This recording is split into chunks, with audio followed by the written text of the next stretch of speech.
Once upon a time, in a small village in the ancient Africa, there lived a poor fisherman named Ade. Ade made a mega living from fishing. His withered boat had seen better days, and Kofi's net often came up empty.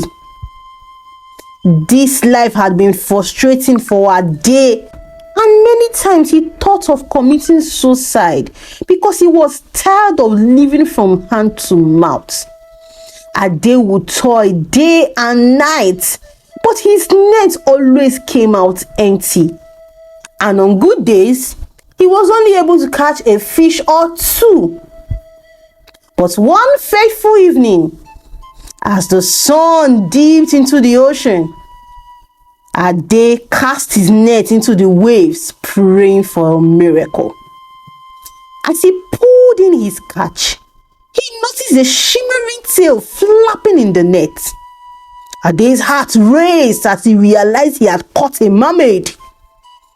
The creature's long hair flowed with seaweed, and her piercing green eyes seemed to plead for mercy. Ade's first instinct was to kill the mermaid, but as he gazed into her eyes, he hesitated. "Please spare my life," the mermaid begged, her voice like music. "I promise to grant you wealth and prosperity beyond your wildest dream." Ade's mind raced with the possibilities. He had always dreamed of a better life, one where he didn't have to struggle to put food on the table.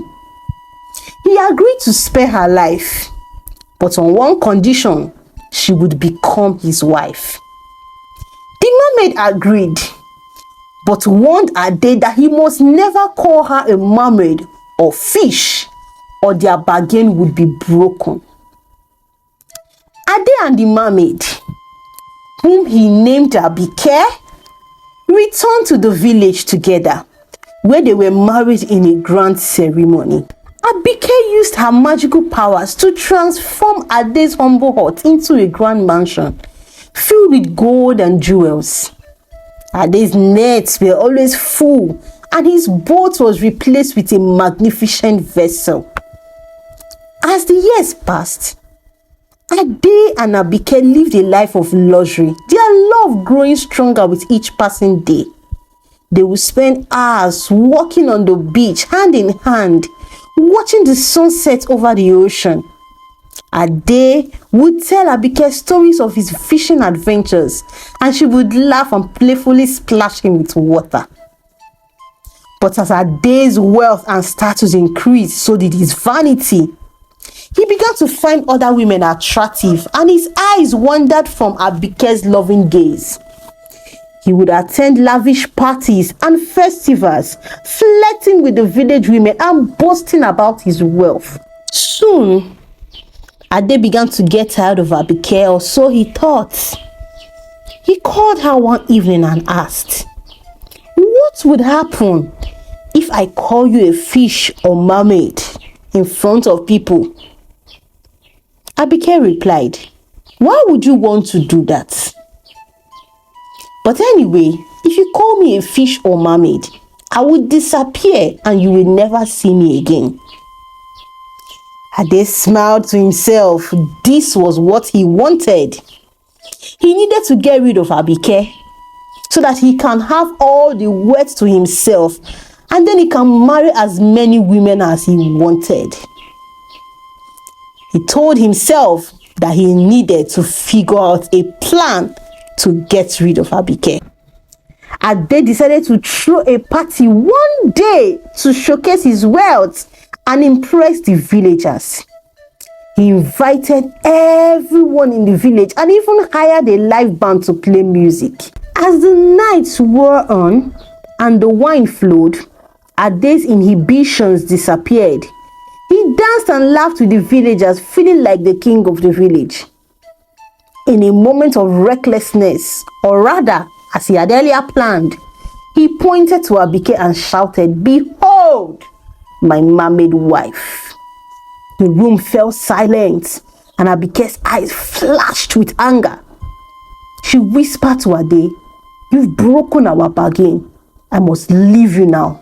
And with that, she left the party. Back in her heart, Abike was filled with so much anger, but then the bargain had been broken. With a heavy heart full of betrayal and hurt, Abike returned to the river. Days passed, and Ade realized that his wealth was disappearing along with Abike. His mansion crumbled, his gold turned to dust, and his boat was reduced to a mere shell. The villagers who had once revered him now shunned him. Ade's concubine, whom he had taken in his moments of weakness, abandoned him, leaving him alone and destitute. He would wander the streets of the village begging for food and shelter, a shadow of his former self. One day, as he sat on the beach watching the sunset over the ocean, Ade realized the true cost of his betrayal. He had traded his love and loyalty for fleeting wealth and status. The mermaid's warning echoed in his mind, "Never call me a mermaid or fish." As he gazed out at the sea, Ade saw a vision of Abike, her long hair flowing in the wind, her green eyes shining with love. He knew that she was still out there watching over him, but then he knew that the bond was already broken and Abike will never return to him. Ade lived the rest of his life in regret, wondering if Abike will ever come back to him again.